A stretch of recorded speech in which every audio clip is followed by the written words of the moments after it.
Here's what's new. Since I only represent the tenant, I'm here with Tim from the RIDC.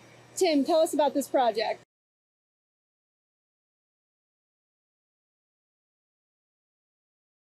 Hi, this is RIDC's Carrie Furnace site and our first speculative 60,000 square foot tech flex building right behind you. It's the first of over 500,000 square feet that will be developed. Carrie Furnace was an innovation hub of the yesteryear when it was a steel making factory. Today it's the spot for light industrial technology and creative industries of the future. We'll have riverfront trails, a connection to the Allegheny Passage Trail, and easy access to amenities all in the Mon Valley. And that's what's new from Pittsburgh's point of view.